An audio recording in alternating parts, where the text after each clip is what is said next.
Kia ora, welcome to this episode of The Amateur Austenite. I'm Frances Duncan. I write books about Jane Austen and I run the Jane Austen Society here. Is that a better intro?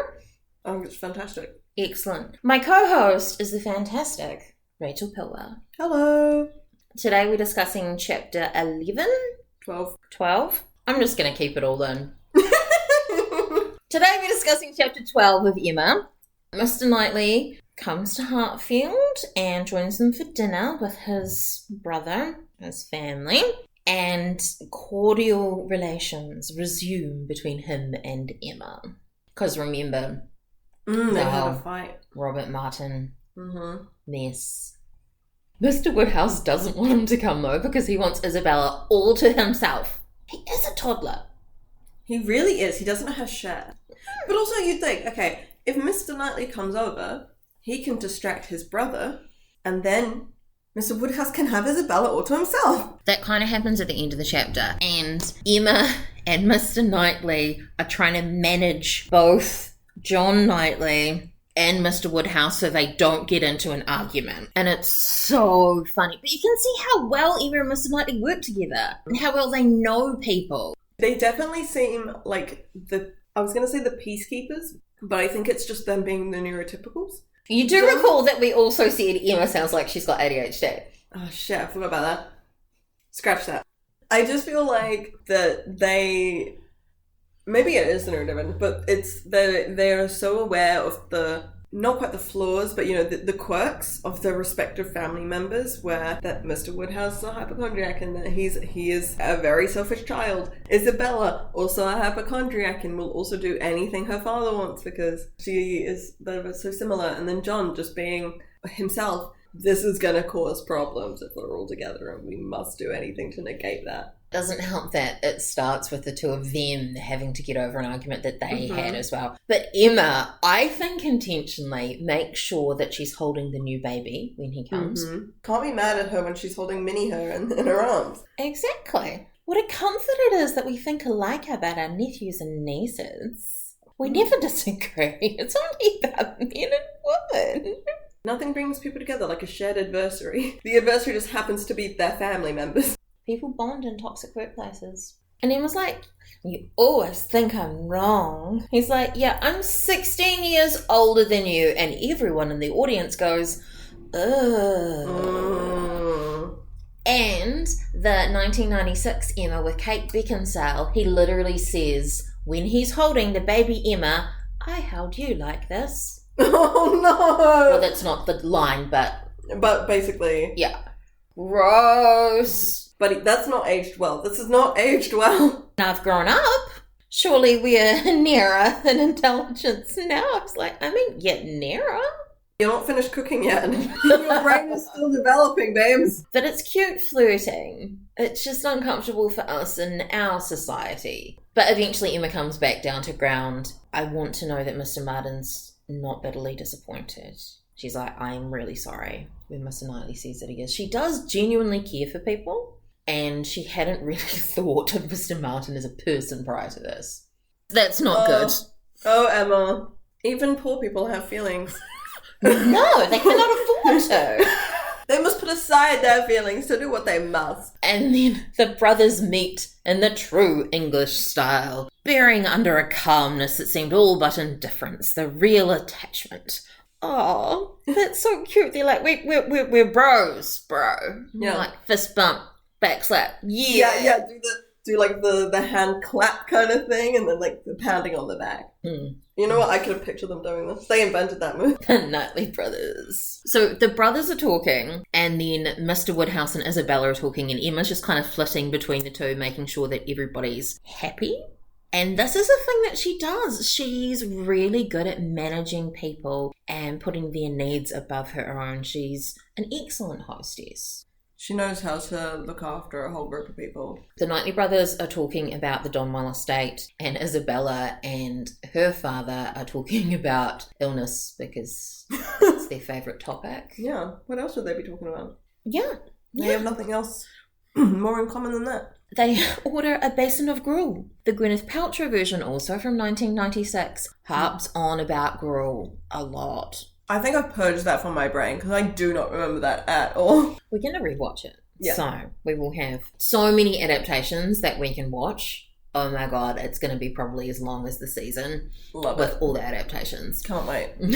So they've just gone to Southend, which was 43 miles from London, for their holiday for the kids' health. Mr. Woodhouse is like, you should have gone to this other place. Even though it's like more than twice the distance, because it's a place that he likes. Oh, of course. And he only knows the best things. Anything he thinks is good is the best. And Emma tries to divert the conversation before Mr. John Knightley gets involved. Oh, you haven't asked about the Bates! Isabella, how could you not ask about the Bates? And Isabella's like, oh, of course not. Oh, yes, I really care about them. They want to see my kids. I should take my kids to visit everybody. Everybody wants to see my children. I'm like, do people want someone to bring their 5 children to visit? Hard pass for me, thanks. I'm okay. I'll come visit you so I can leave whenever I want, but please do not bring your children into my abode. But also, sorry, that just made me think of, her talking about bringing her children to see everybody. What if those people are sick, Isabella? You're so worried about getting your kids sick if you take them to visit everybody. That's a very good point. Kids are notoriously filled and covered with germs.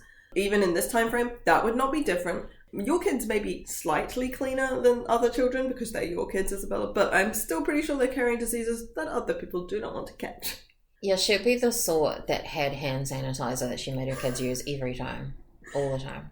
Isabella during COVID would have been like 2 masks on, everyone of the family. They'd have like they'd be only leaving the house in full PPE, like gloves, like hazmat suits. It's kind of surprising then that she lives in London. One of our members was talking about a study by John Snow in 1854 about the cholera epidemic in Soho and the perils of living in London because everyone was living closely together, so disease just carried. Yeah. In a way that it wouldn't have the same... And people didn't have the same levels of hygiene back then. Like, you weren't taking a bath every day. A lot of people just didn't know that you needed to wash your hands because they didn't understand germs. Have you heard of Typhoid Mary? Yes. Typhoid Mary is crazy to me. I love the fact that someone was like, oh, how are all these rich people getting sick? And then finding the one woman who's worked for all of them and being like, that's the problem.